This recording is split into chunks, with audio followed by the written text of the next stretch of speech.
This week we're going to be looking at a new genre. Now, I talked last week about the wisdom literature. This week we'll be looking at the prophetic books. These are the books that come and speak to the people on behalf of God.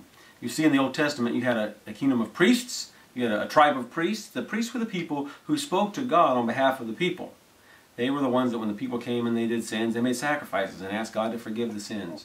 The prophets had an opposite function. They were the ones who spoke to the people on behalf of God. And you hear these words like, thus saith the Lord, or thus says God, thus says the Lord in many passages, because they're speaking for God. These particular books are broken up into two groups of prophets, the major prophets and the minor prophets. The major ones beginning with Isaiah, and the minor are the 12 that follow toward the end. Now, they're not major and minor because some are more important than others. They're major and minor simply, for the most part, on the basis of the length of their material. So Isaiah is a long book, it's a major one. Haggai is a small book, so it's considered a minor prophet. And they're put in order more or less by size, but also by date. There's not a specific order to the prophets, but there's some general order to it. Isaiah is the first of the major prophets. He's the first of all the prophets, and a very important prophet. He was a prophet over many different kings. The book of Isaiah, I believe, was written by the person of Isaiah.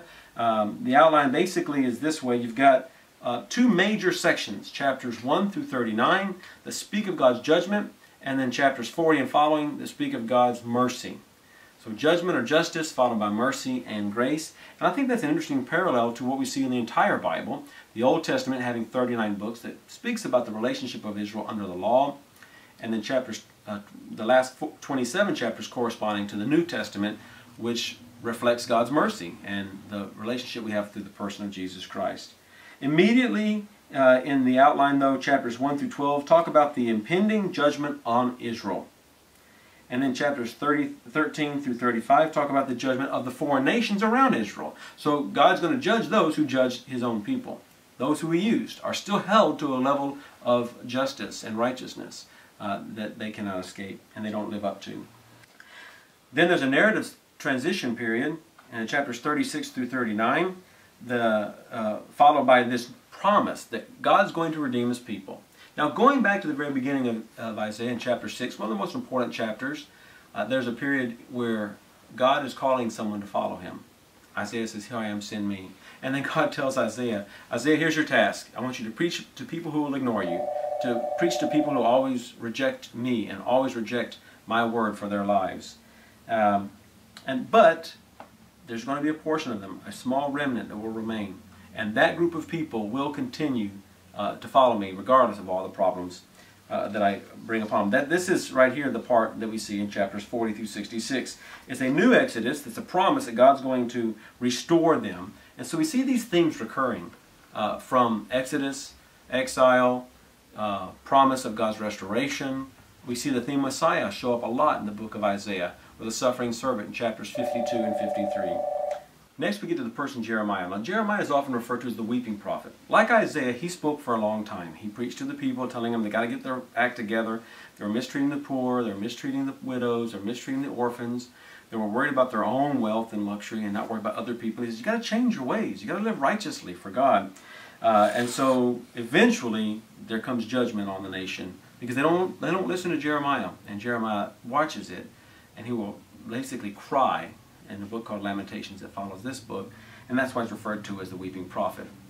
The outline you'll see there on the PowerPoint right next to you is that there's prophecies that take place during the reigns of Josiah and Jehoiakim, which are actually very prosperous times for Israel. They're doing all right, but they're ignoring God in spite of their wealth, perhaps because of their wealth. Later on, the prophecies take place toward the end of Israel, or the end of Judah in chapters 21 through 39. And then finally Jerusalem is destroyed, but now there's more prophecies. And some of these prophecies offer hope.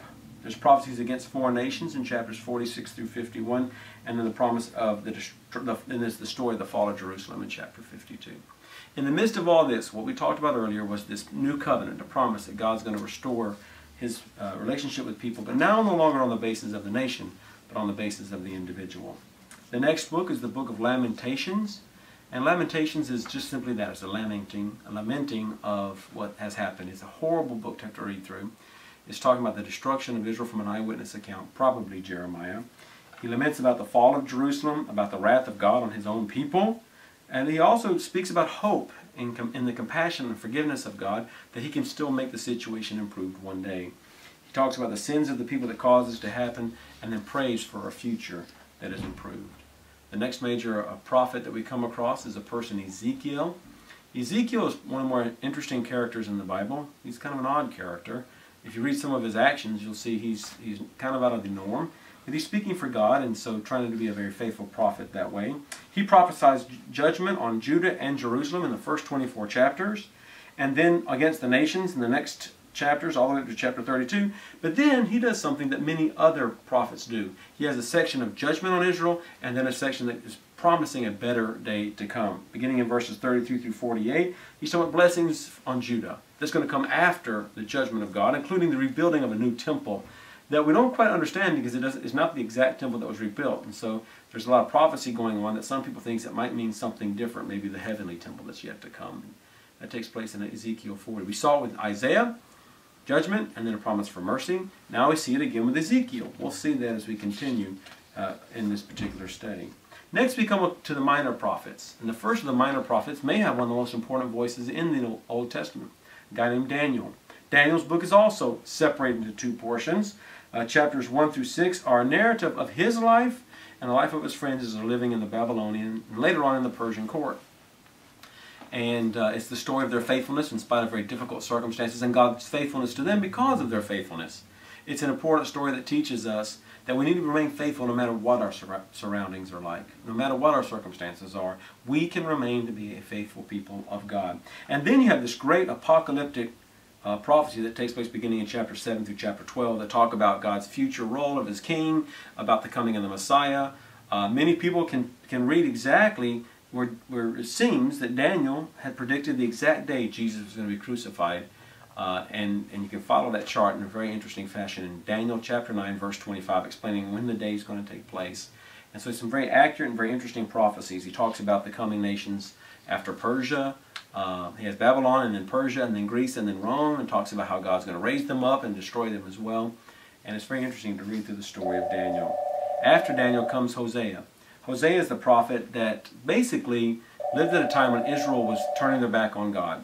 And as a result of that, he, in a very vivid way, showed Israel what they were doing. They were a people who had turned so much against God that he lives out what they were doing by marrying a prostitute. And by marrying this prostitute, he's showing to Israel what they're doing to God, that they're prostituting themselves to these foreign gods. It tells about this marriage and these children he has and gives them very terrible names like, "You are not my people, you are not well loved." That's the names that he gives to his children. And then there's a prophetic cycles that take place in chapters 4 all the way through chapters 14. And in the prophecy of Hosea, basically the prophecy is the people are going to perish because they don't have faith. And God will still be merciful, but it doesn't have as much mercy in it as some of the other books, although there's a hope that even if you continue to return your back on God, and he will judge you as a result, he will eventually and always have a place for you in his heart. The story of Joel is a story that tells, again, of God's judgment, but also God's desire for them to be reconciled to him. He speaks about this plague of the locusts that come and devour everything. And he compares the destruction of Israel to this plague. Now, we believe this plague probably did happen, but it was also prophecy of what's going to happen to them as a people as well. And the term Day of the Lord appears regularly in this particular book, and as a result of it being the Day of the Lord, it's referred to as a term of judgment, that Israel is going to be judged based on their actions. And they're going to be a people who are not going to be in a right relationship with God any longer. But the Lord does answer.